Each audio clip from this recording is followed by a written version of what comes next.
Here with Mr. Meserve today, athletic director at Hopkinton. Mr. Meserve, you have a pretty long sports career going back to your playing days in high school, then to college, then eventually coaching and athletic director, as well as a teacher. So let's talk about where it all started. High school, where'd you go to high school? And let's talk about fall sports first. Okay. So sports has been obviously a huge part of my life, my whole life. I am from Winchester High School down in just outside of Boston. Went to high school there. In high school, I played 5 sports and lettered in 4. You said fall sports first. I actually played soccer through my junior year of high school, and I'd played soccer my whole life.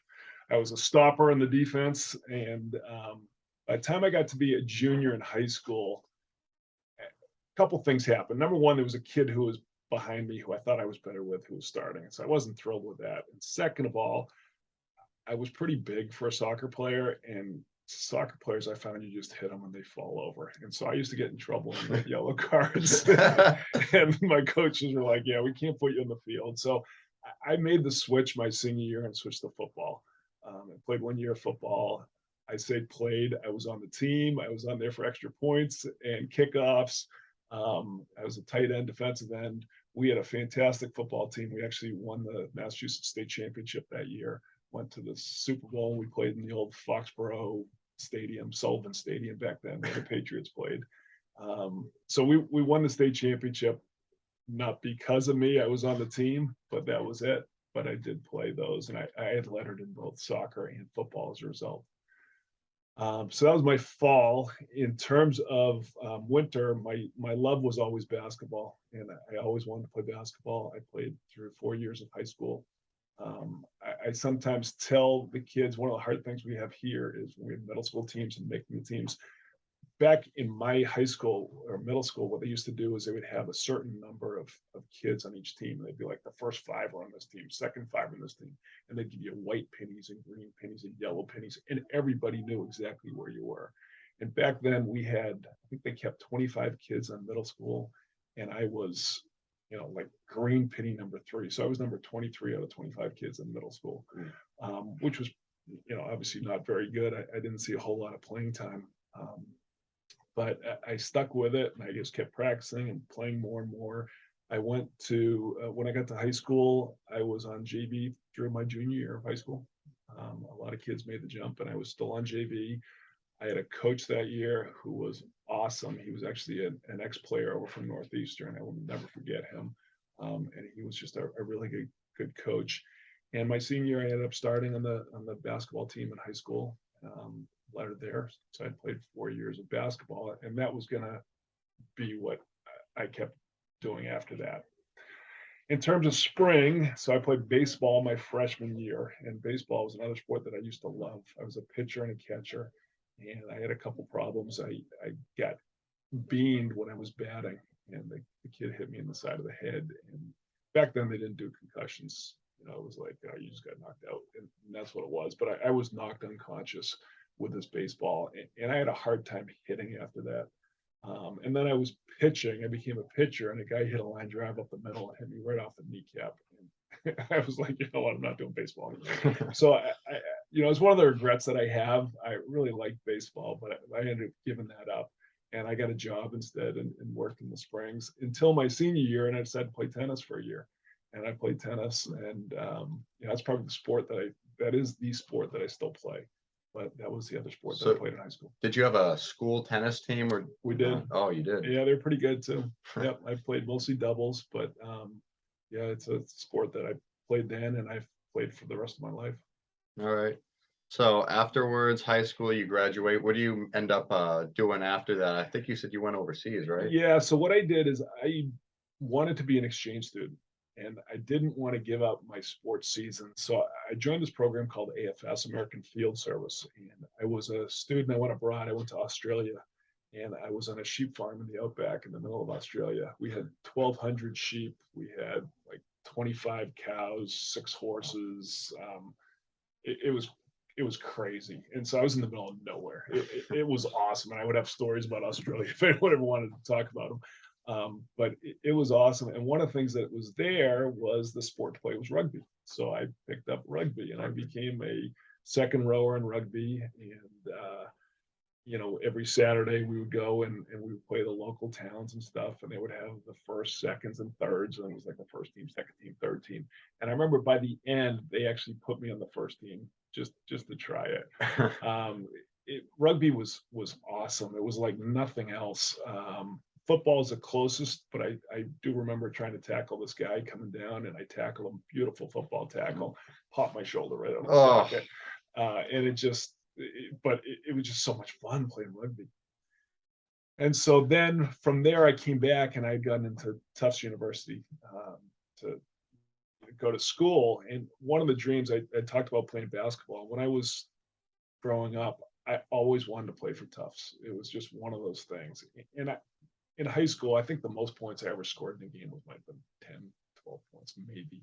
I was mostly defense and rebounding and stuff. And I went to Tufts and I was like, I'm going to try to walk onto the basketball team. And there were a couple 1,000-point scorers who were trying out and stuff. And my freshman year, they ended up, I made the team. The coach kind of took a flyer on me, and I made the team. And I didn't play a whole lot. We did play against Dartmouth College. There's a guy named Walter Palmer, who's a 7-footer. Went to play in the NBA for a little while and kind of watched him. I was on the bench, but I think I got in like the last 2 minutes of that game because we got killed. But I played there. And then by the time I was a junior, I was playing a lot. And by the time I was a senior, I was actually one of 2 members of my freshman class who were still playing basketball. I was a senior captain, started at center. I was a center back then. I didn't score a lot of points. I got a lot of rebounds and stuff, and played defense. But it was just awesome. I loved playing basketball. It was like my dream had come true doing that for 4 years. It was a huge time commitment playing college basketball, but it was worth it to me. On the other hand, I go back to the alumni games, and I still try to play every year in the alumni games. And I go back, and I was a center in college. Those kids are enormous now. I mean, the centers are like 6'9", 6'10", 280. I'm like a dwarf. And I go up, and really the shooting guards are the ones that I'm closest to, but the shooting guards are all dunking and stuff. I dunked once in my entire life. It's just, the game has just changed a lot. Yeah. 6'6", is that right? You're 6'6"? Yeah, about 6'6". Yep. Yeah, and so you go and you play back in the alumni game every year? I tried to. I didn't last year. So my coach from Tufts, who had been there the whole time, and then actually after college, I did stay on for years as a graduate assistant. I paid for my master's degree. I got my history teaching certificate, all that kind of stuff. But he had been there. He retired last year after 20 odd years of coaching. So I try to make a point to go back every single year. I don't know if we're gonna do it this year or not. We'll see. Yeah. Anyway, so you got your degree so that you could be a history teacher. Was that like your intended major when you went into college before you got your master's? When I was in high school, actually high school and college, I was trying to figure out what I wanted to do. I knew I wanted to probably major in history because I loved history. And over the summers, I spent my time working with a carpenter. And the guy was a history teacher during the winter, and then in the summer he built houses. And I was like, this is the life that I want. I want to do this, and I'd love to coach too. So it was always my job to do those 2 things. My plan to do those 2 things. And so I majored in history. I came out of college with my teaching certificate, master's degree, and I wanted to coach. And I just threw resumes everywhere. It's like, who's looking for a history teacher who can coach? And I sent them all over New England. The one place that took a flyer on me was Winchester High School up in Tilton. Yeah. So Winchester, what happened at Winchester once you started there? So I went there for my interview, and there are a couple things that happened. First of all, I had the interview, and I went in, and they were looking for a varsity basketball coach, JV baseball coach, and a history teacher. I was like, well, I could do all those things. So I put my name in the hat, and they offered me a job a little while later. And I was like, wow, this would be great. On the other hand, I'm going to be a first-year teacher. Do I really want to be a varsity basketball coach, a JV baseball coach, and teaching at the same time? That's an awful lot. And I said to the principal, what if I just took the teaching job? And he said, no, this is a package deal. You take either all of it or nothing. And I said, oh, I'm your guy then. And so I took it. And so I went right into it. I became this varsity basketball coach first year teaching. Mrs. Meserve and I were dating back then, but she was at grad school back at BC. So we were commuting to see each other on weekends and stuff.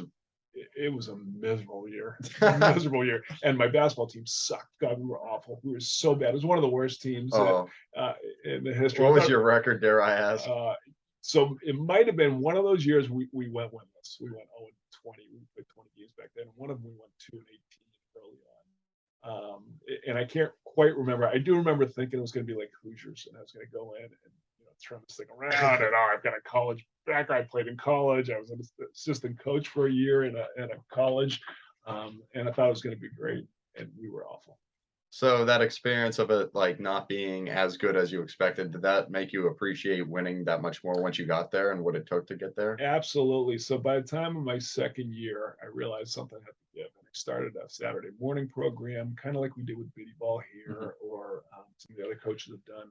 I got the young kids involved. I got my team doing the coaching and stuff. We do the Saturday morning clinic, all this stuff, and we started getting better and better. And by the time of my last year there, which was 1998, 97, 98, our team was pretty good. We made the tournament. We were like the 11th seed. We lost to, must have been number 5 at that point, or number 7, I guess it was. We lost, but it was a 2-point game. It was really close. About a month before the end of the season, Mrs. Meserve had our first baby. So my son Nick was born, and kind of like Mr. Merrill is going through right now, I was like, I can't be have this newborn at home, do this teaching, do this coaching, be fair to everybody. So I was like, I've got to give it up. And so I gave up the basketball and the baseball that year. And I was just going to be a dad and a teacher. That's what I was going to do. And then the guy who'd been the AD here for a long time, Bob Warda was his name. He'd been here for about 20 years, and he ended up retiring. And so Hopkinton had put in the paper they're looking for a history teacher and an athletic director. I was like, yeah, I'm not an athletic director. And my department head at the time said, you should put your name in. And I thought, oh, why not? So I threw my name in and figured I had high school, varsity, JV, middle school. I'd coached soccer at Gilmanton for 3 or 4 years at that point. I'd been a college basketball player. I'd been an assistant coach in college. And Hopkinton took a flyer on me and offered me the job. And I can remember I was out back. I was actually building a shed in my backyard. The carpentry thing was going on. Yeah. And I got this call, do you want the job? And I was like, okay, let's do it. So why did you initially say no to athletic director, and what made you change your mind on that? Well, I didn't say no to it. I really didn't know what it really uncovered. The people I'd had as ADs at one school, Judy Farr was awesome. And Amy Dutton was another one. Amy Dutton died a couple of years ago of cancer. They do a lot of games for her, like the Amy Dutton memorial games and stuff. The two of them were the ADs. I saw how hard they worked. I also just wasn't, I was a full-time teacher and I wanted to be a teacher. So I didn't know if I wanted to give that up. Hopkinton, it was a little unique because at the time I was a 3/5 history teacher. So I taught 3 classes and then I was an AD the rest of the time. And so it was something I figured, well, I'll try. I'll keep my hand in athletics, which has clearly been a big part of my life. Yeah. So that's what I did there. All right, you got here. Do you want to talk about what it means to be an athletic director now, like a little bit more? Athletic director has changed dramatically over the years. One of the worst things about it is this thing right here, because it is 24/7. You can get texts, and it really gets to the point where I have to put the phone away and I have to turn the computer off and stuff. I've been here now. This is my 25th year as athletic director and teacher. It's been a great 25 years. Definitely closer to the end than I am the beginning. Yeah. I will tell you that. I'm not doing 50 years here. No, not doing 50 years here. But it's been great. Today we had voting. I have all these people knocking on the door and coming by to say hi. People who, their kids I might have either coached or had years ago or gotten to know. It's certainly been fulfilling. It's a lot of work. Yeah. I get that, like the aspect of community and like meeting new people. I think you and I like both enjoy that, but we get that there's a lot of work involved no matter what you're doing. So Yeah. yeah. So let's get into coaching a little bit more, like here specifically. So what have you coached here? What'd you do first? Let's Yeah. see. Well, behind me, you can see I've got a couple team pictures and stuff. And up there, it's one of my first teams, my soccer team. So I coached soccer, JV boys soccer for 3 or 4 years. Let's see who was on that team. Tommy Warner was on the team, was one of them. He was coached here. So I coached that for a couple of years, and then I ended up coaching JV softball. And again, I got another JV softball picture back there is one of my first team pictures. But I coached that for a few years, and then the varsity coach at the time was Mike Tim, who had been a English teacher here, and he ended up retiring. And so the varsity position opened up, and I thought, well, why not? Maybe I'll do that. So I ended up joining or becoming the varsity coach. That was 15 years ago, I believe. So I've been coaching varsity softball for 15 years. I think softball overall has been like 20 or 21. I've now coached in New Hampshire sports for 27, 28 years. Wow. Yeah, Yeah. been a big part of my life. So let's talk more about specifically softball games and like Oh, excuse me. And I yeah, coached JV softball, as yeah, JV girls soccer this last year. That was fun too. yeah. Sorry. So softball, you got see, I can see a couple runner-up plaques in here, but eventually 2019, you won the state championship, first state championship as a coach. What was that run like?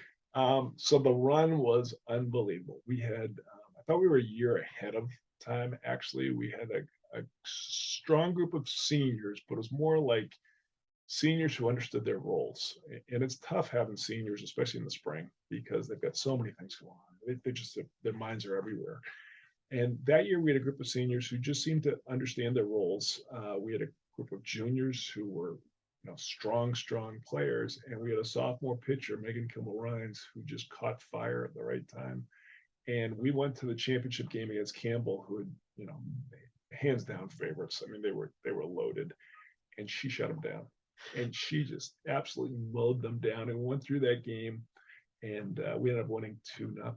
And the first inning, I think they had second and third with one out, and she escaped the jam. And then we just kept putting zeros on the board for them, and you could see them getting tighter and tighter and tighter. And we pushed through with a couple runs here and there. Megan, or MKR as I used to call her, got a triple, big triple, and scored.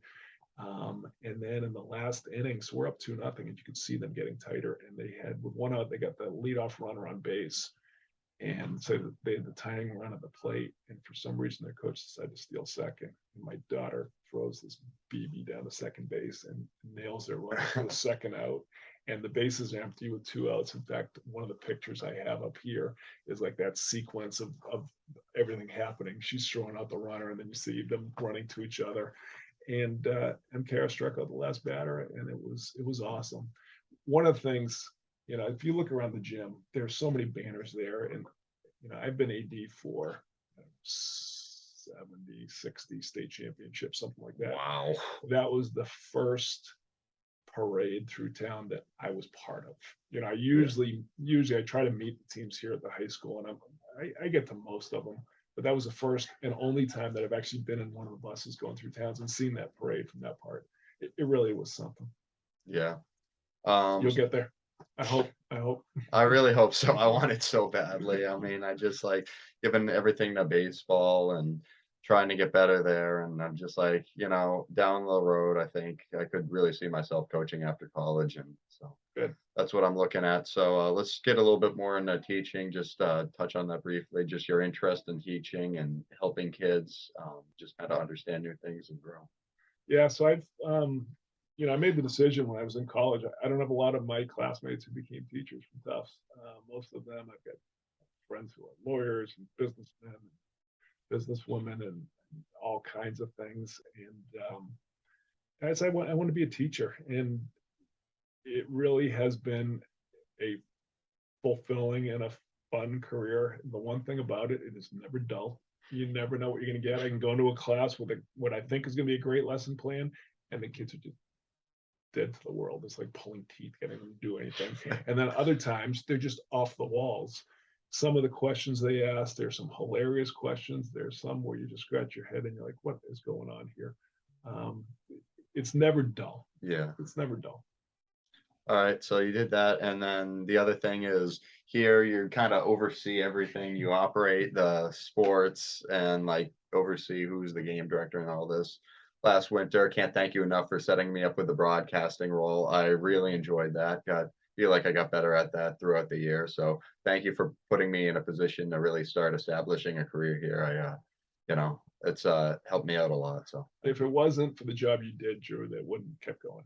You were fantastic, and also big kudos to Mrs. Meserve who helped set that up as well. absolutely. But no, you really ran with that. We're thrilled to have you and looking forward to another year. Yeah, I senior year here, so last year broadcasting, but this is the start of my career, so can't thank you enough. So thanks for Okay. coming on. Hey, great. Thank you for doing this. Yeah. Go Hawks.